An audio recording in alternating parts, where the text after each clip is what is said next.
আসসালামু আলাইকুম। শাপলা ব্লগে আরও একবার ওয়েলকাম জানাচ্ছি। কাছেও দূরে যে যেখান থেকে আমার ভিডিওটি দেখছেন, আশা করি আল্লাহর রহমে সবাই ভালো আছেন এবং সুস্থ আছেন। আলহামদুলিল্লাহ, আমরাও ভালো আছি।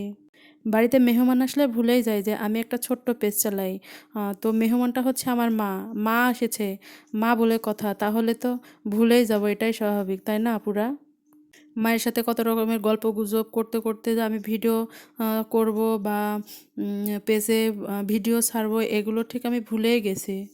তার জন্য কয়েকদিন ধরে ঠিকভাবে অ্যাক্টিভ থাকতে পারিনি, ভিডিও ছাড়তে পারিনি, অন্য আপু ভাইয়াদের ভিডিওতে ভালোভাবে যায় কমেন্ট করতে পারিনি। তার জন্য একান্তই দুঃখিত। ইনশাল্লাহ এখন থেকে সব আপু ভাইয়াদের সাথেই সময় দিতে পারবো। ওদিকে সকাল সকালে আমি রুটি বানিয়ে নিয়েছি। রুটি বানিয়ে রুটির সাথে খাওয়ার জন্যে সবজি করছিলাম। সেগুলো সকাল সকাল নাস্তা করে ফেলেছি। এই তো এখন আমি দুপুরের রান্নাতে চলে এসেছি। একটা মুরগি নিয়ে আসছিল আপনাদের ভাইয়া, মুরগিটা কেটে বেছে আমি পরিষ্কার করে নিয়েছি। এখন এই তো রান্না করে নিচ্ছি ভালোভাবে। মশলাগুলো কষিয়ে নিয়েছি, নিয়ে মাংসটা দিয়ে দিয়েছি। মাংসটাও এখন ভালোভাবে কষিয়ে নেব। এটা ওটা যাই হোক রান্নাবাড়া করেছি, কিন্তু কোনোটাই ভিডিও করতে পারিনি। কারণ ছোট দিনের বেলা খুব তাড়াহুড়ার মধ্যে রান্নাগুলা সারি, তারপরে মায়ের সাথে বসে একটু গল্প করি। ছেলেকে স্কুলে নিয়ে যাই, ছেলেকে পড়ানোর একটা টাইম দিতে হয়। সে কোনো একটা ভিডিও ঠিকভাবে করতে পারিনি। আমার এমনই হয়, কোথাও ঘুরতে গেলে মনে হয়, বাড়িতে যখন থাকি মনে হয় যে কোথাও ঘুরতে গেলে ভিডিও করব, এটা ভিডিও করব, ওটা ভিডিও করব, কিন্তু ঘুরতে গেলে তখন ভিডিও করার কথা ভুলেই যাই। এমনটা কোন কোন আপু ভাইয়ার সাথে হয় অবশ্যই জানাবেন।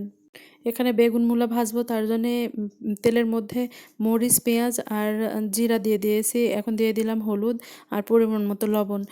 দিয়ে তার মধ্যে আমি ভাজিগুলো দিয়ে দিব, দিয়ে এটা ভালোভাবে ভেজে নেব। এখন অবধি আমার ভিডিওগুলো যে আপু ভাইয়া দেখছেন তাদেরকে অসংখ্য ধন্যবাদ। প্লিজ লাইক দিয়ে ভিডিওটি শেষ পর্যন্ত দেখে নেবেন। ভিডিওর কোনো অংশ যদি একটুও ভালো লেগে থাকে তাহলে সাবস্ক্রাইব করে পাশেই থাকবেন। সাবস্ক্রাইব করে পাশে থাকা বেল বাটনটি অন করে রাখবেন, যাতে করে আমি ভিডিও দেওয়ার সাথে সাথে আপনার মোবাইলে ভিডিওটি পৌঁছে যাবে। আপনি আপনার সুবিধা মতো দেখে নিতে পারবেন। এখানে ভাজির মধ্যে আমি একটু ধনেপাতা দিয়ে দিচ্ছি। ধনেপাতার ফ্লেভারটা আমার খুবই ভালো লাগে, কিন্তু আপনাদের ভাইয়া পছন্দ করে না, তার জন্য সব তরকারিতে দিতে পারি না। এটা যেহেতু আপনার ভাইয়া খাবে না, তার জন্য এটাতে আমি ধনেপাতা দিয়েছি। রান্নাবান্না শেষে গোসল গোসল সেরে নিয়েছি অফ ক্যামেরায়। গোসল সেরে নামাজটা অফ ক্যামেরায় সেরে নিয়েছি। তারপরে দুপুরের খাবারটা খেয়ে নিলাম। দুপুরের খাবারটা খুব মজা ছিল আলহামদুলিল্লাহ। বিকেলের দিকে ছাদে মরিচ গাছে মরিচ তুলছি। মরিচগুলো পেকে যাচ্ছে, তার জন্য মরিচগুলো উঠাচ্ছি। দেখেন কতগুলো মরিচ ধরেছে। এই মরিচগুলো দিয়েই আমার রান্নাবান্নার মানে কাঁচা মরিচের কাজটা চলে যায়। আমাকে মরিচ কিনা লাগে না। ছাদে বসেই মা মেয়ে মিলে গল্প করছি আর মরিচগুলো বেছে নিচ্ছি, বোটা ফেলে নিচ্ছি।